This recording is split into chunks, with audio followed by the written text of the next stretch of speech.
राधे राधे दोस्तों, आपका स्वागत है हमारे लड्डू गोपाल चैनल पे। सुख और संपदा का आगमन होगा जब शालिग्राम और माँ तुलसी का मिलन होगा। आप सभी को तुलसी विवाह की बहुत बहुत शुभकामनाएं। तुलसी माता हम सभी भक्तों पर अपना आशीर्वाद बनाए रखें। इसी मंगल कामना के साथ आज की कथा का शुरुआत करेंगे। दैत्यराज काल नेमि की कन्या वृंदा का विवाह जलांधर से हुआ।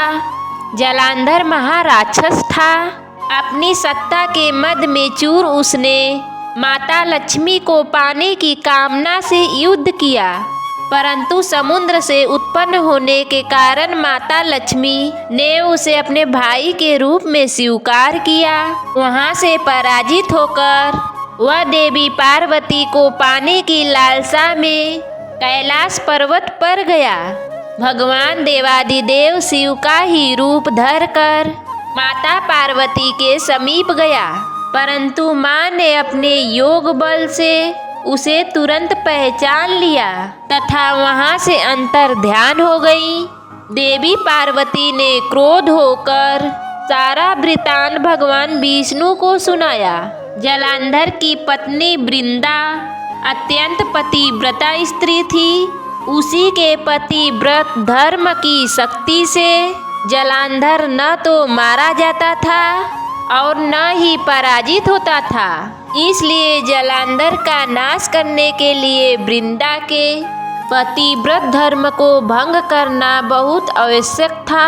इसी कारण भगवान विष्णु ऋषि का वेश धारण कर वन में जा पहुँचे, जहाँ वृंदा अकेली भ्रमण कर रही थी। भगवान के साथ दो मायावी राक्षस भी थे, जिन्हें देखकर वृंदा भयभीत हो गई। ऋषि ने वृंदा के सामने पल में दोनों को भस्म कर दिया। उनकी शक्ति देखकर वृंदा ने कैलाश पर्वत पर महादेव के साथ युद्ध कर रहे अपने पति जलांधर के बारे में पूछा। ऋषि ने अपने माया जाल से दो वानर प्रकट किए। एक वानर के हाथ में जलांधर का सिर था तथा दूसरे के हाथ में धड़ था। अपने पति की यह दशा देखकर वृंदा मूर्छित होकर गिर पड़ी। होश में आने पर उन्होंने ऋषि रूपी भगवान से विनती की कि वह उसके पति को जीवित करे। भगवान ने अपनी माया से पुनः जलांधर का सिर धड़ से जोड़ दिया, परंतु स्वयं भी वह उसी शरीर में प्रवेश कर गए। वृंदा को इस छल का तनिक भी आभास न हुआ। जलांधर बने भगवान के साथ वृंदा पतिव्रता का व्यवहार करने लगी, जिससे उसका सतीत्व भंग हो गया। ऐसा होते ही वृंदा का पति युद्ध में हार गया। इस सारी लीला का जब वृंदा को पता चला तो उसने क्रोध होकर भगवान विष्णु को हृदयहीन शिला होने का श्राप दे दिया। अपने भक्त के श्राप को भगवान विष्णु ने स्वीकार किया और शालिग्राम पत्थर बन गए। सृष्टि के पालनकर्ता के पत्थर बन जाने से ब्रह्मांड में असंतुलन की स्थिति हो गई। यह देखकर सभी देवी देवताओं ने वृंदा से प्रार्थना की वह भगवान विष्णु को श्राप मुक्त कर दे। वृंदा ने भगवान विष्णु को श्राप मुक्त कर स्वयं आत्मदाह कर लिया।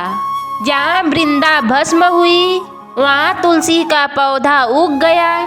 भगवान विष्णु ने वृंदा से कहा, हे वृंदा, तुम अपने सतीत्व के कारण मुझे लक्ष्मी से भी अधिक प्रिय हो गई हो।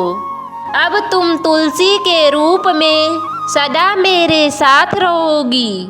तब से हर साल कार्तिक महीने के देव उठावनी एकादशी के दिन तुलसी विवाह के रूप में मनाया जाता है।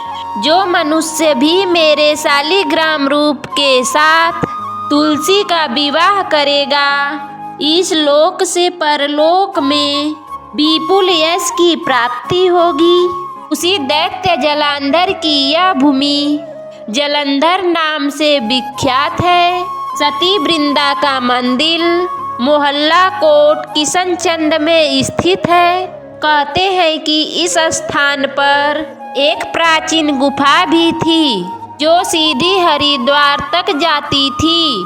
सच्चे मन से 40 दिन तक सती वृंदा देवी के मंदिर में पूजा करने से सभी मनोरथ पूर्ण होती है। एक बार प्रेम से बोलिए माता तुलसी की जय, शालिग्राम भगवान की जय। आपको हमारी कहानी अच्छी लगे तो लाइक, शेयर और सब्सक्राइब करें और तुलसी माता कमेंट में ज़रूर लिखें।